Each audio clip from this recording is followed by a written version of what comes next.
Bismillahirrahmanirrahim. Assalamualaikum warahmatullahi wabarakatuh. Innal hamdalillah nahmaduhu wa nasta'inuhu wa nastaghfiruh wa na'udzu billahi min syururi anfusina wa min sayyiati a'malina. May yahdihillahu fala mudilla lahu wa may yudlil fala hadiya lahu. Asyhadu an la ilaha illallah wahdahu la syarika lah wa asyhadu anna Muhammadan abduhu wa rasuluhu la nabiyya ba'dah. Qala Rasulullah sallallahu alaihi wasallam, kullu amali ibni Adam yudha'afu al-hasanatu 'ashru amthaliha ila 700 dhi'f. Qala Allah azza wa jalla illa as-shawm fa innahu li wa ana ajzi bihi yad'u syahwatahu wa ta'amahu bin ajli.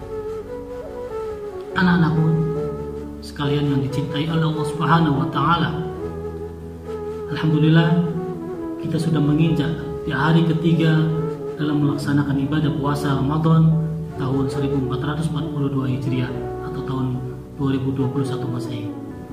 Mudah-mudahan pada Ramadan kali ini bisa lebih baik dari Ramadan sebelumnya. Baik anak-anakku yang dicintai Allah Subhanahu wa taala, pada kesempatan kali ini Bapak akan coba memberikan materi tentang ganjaran bagi mereka yang berpuasa. Banyak sekali ganjaran bagi mereka orang-orang yang berpuasa. Namun pada kesempatan kali ini insya Allah Bapak akan memberikan contoh 5 dari berbagai macam ganjaran yang diberikan oleh Allah Subhanahu wa taala. Yang pertama, pahala yang tak terhingga di balik orang yang berpuasa.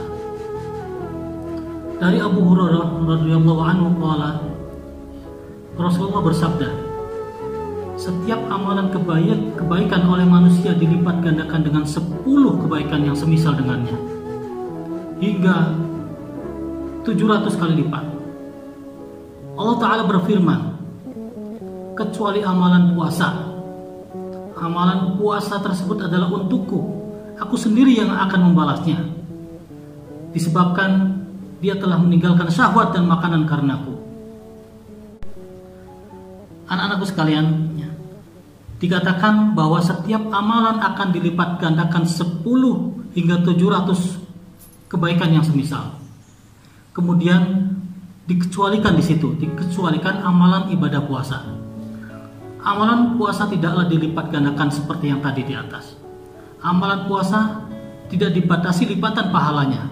Oleh karena amalan puasa akan dilipat gandakan oleh Allah hingga berlipat-lipat tanpa ada batasan. Tanpa ada batasan bilangan. Kenapa bisa demikian? Ibnu Rajab Al-Hambali, semoga Allah rahmati beliau, mengatakan bahwa karena puasa adalah bagian dari kesabaran. Karena puasa adalah bagian dari kesabaran. Mengenai ganjaran orang yang bersabar, Allah Subhanahu wa taala berfirman, sesungguhnya hanya orang-orang yang bersabarlah yang dicukupkan pahala mereka tanpa batas. Quran surat As-Zumar ayat 10. Sabar dalam hal ini ada 3. Ada 3 macam sabar. Yang pertama, sabar dalam melakukan ketaatan kita kepada Allah Subhanahu wa taala. Yang kedua, sabar dalam meninggalkan segala sesuatu yang haram. Dan yang ketiga adalah sabar dalam menghadapi takdir yang terasa menyakitkan. Ketiga macam bentuk sabar ini yang semuanya terdapat dalam amalan puasa. Dalam puasa tentu saja di dalamnya ada bentuk melakukan ketaatan kita kepada Allah Subhanahu wa taala, menjauhi segala larangan, menjauhi segala sesuatu yang diharamkan. Juga dalam puasa seorang berusaha bersabar dari hal-hal yang menyakitkan seperti menahan diri dari rasa lapar dan dahaga. Baik anak-anakku yang dicintai oleh Allah Subhanahu wa taala, tadi adalah yang pertama, ganjaran yang pertama yang diberikan oleh Allah Subhanahu wa taala bagi orang-orang yang berpuasa. Ganjaran yang kedua yang diberikan oleh Allah Subhanahu wa taala bagi mereka orang yang berpuasa adalah amalan puasanya khusus untuk Allah Subhanahu wa taala. Dalam sebuah riwayat dikatakan bahwa Allah Subhanahu wa taala berfirman, "Setiap amalan manusia adalah untuknya kecuali puasa. Amalan puasa adalah untukku," kata Allah. Riwayat ini menunjukkan bahwa setiap amalan manusia adalah untuknya, sedangkan amalan puasa Allah khususkan untuk dirinya sendiri, dan Allah menyandarkan amalan tersebut hanya untuknya, untuk Allah Subhanahu wa taala. Kenapa Allah bisa menyandarkan amalan puasa untuknya? Alasan yang pertama, karena di dalam puasa seseorang meninggalkan berbagai macam kesenangan, terutama kesenangan duniawi. Alasan yang kedua adalah karena puasa adalah rahasia antara seorang hamba dengan Robnya yang tidak ada orang lain yang mengetahuinya. Rahasia antara seorang makhluk dengan penciptanya, di mana tidak ada orang lain yang mengetahuinya. Jadi amalan puasa hanya khusus Allah, khusus untuk Allah Subhanahu wa taala. Itu yang kedua. Ganjaran yang ketiga yang diberikan oleh Allah Subhanahu wa taala bagi mereka yang berpuasa adalah sebab pahala puasa bisa memasukkan seseorang ke dalam surganya. Dalam riwayat dikatakan bahwa Allah Subhanahu wa taala berfirman, "Setiap amalan adalah sebagai tebusan kecuali amalan puasa. Amalan puasa adalah untukku," kata Allah. Sufyan bin Uyainah mengatakan bahwa pada hari kiamat nanti Allah Ta'ala akan menghisab hambanya, ya. Setiap amalan akan menembus berbagai macam kezaliman yang telah mereka perbuat, yang pernah mereka lakukan, sehingga tidak tersisa satupun kecuali satu amalan, yaitu amalan puasa.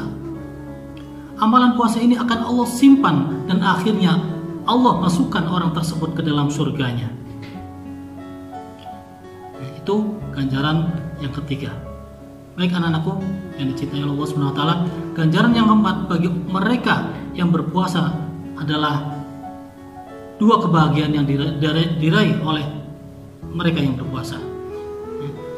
Yang keempat adalah dua kebahagiaan yang akan diraih bagi mereka yang berpuasa. Dalam sebuah hadis dikatakan, bagi orang-orang yang berpuasa akan mendapatkan dua kebahagiaan. Yang pertama, kebahagiaan ketika dia berbuka puasa, dan kebahagiaan ketika dia berjumpa dengan Robnya, ketika dia berjumpa dengan penciptanya, yaitu Allah Subhanahu wa taala. Baik anak-anak sekalian, itu adalah ganjaran yang keempat yang diberikan oleh Allah Subhanahu wa taala bagi mereka yang berpuasa. Sekarang ganjaran yang kelima yang akan diberikan oleh Allah Subhanahu wa taala bagi mereka yang berpuasa adalah bau mulut orang yang berpuasa di sisi Allah Subhanahu wa taala. Ganjaran bagi orang yang berpuasa yang disebutkan dalam sebuah hadis pula mengatakan bahwa sungguh bau mulut orang yang berpuasa lebih harum di sisi Allah dibandingkan bau minyak kasturi atau bau minyak misk. Bau minyak misk di sini adalah minyak kasturi yang memiliki warna bening, aromanya sangat lembut, tidak menyengat, namun kuat sehingga bau harumnya tidak mudah hilang. Baik anak-anakku, jadi sesungguhnya bau mulut orang yang berpuasa lebih harum di sisi Allah dibandingkan daripada bau minyak misk atau minyak kasturi. Seperti yang kita ketahui bahwa bau mulut orang yang berpuasa, apalagi di siang hari, sungguh tidak mengenakan, ya, sungguh tidak mengenakan. Namun bau mulut seperti ini adalah bau yang menyenangkan di sisi Allah Subhanahu wa taala. Karena bau inilah, ya, bau ini dihasilkan dari amalan ketaatan dan karena mengharap ridha Allah Subhanahu wa taala. Sebagaimana darah orang yang mati syahid pada hari kiamat nanti. Warnanya adalah merah, namun baunya adalah bau minyak misk. Baunya sangat harum. bagi mereka yang mati syahid. Baik anak-anakku sekalian, mungkin itu yang bisa diberikan dalam materi ganjaran bagi mereka yang berpuasa ya.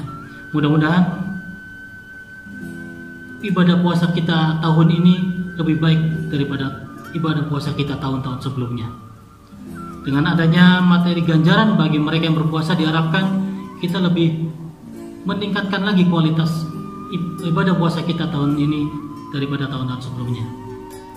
Mohon maaf apabila ada kata-kata yang salah ya. Billahi taufiq wal hidayah. Wassalamualaikum warahmatullahi wabarakatuh.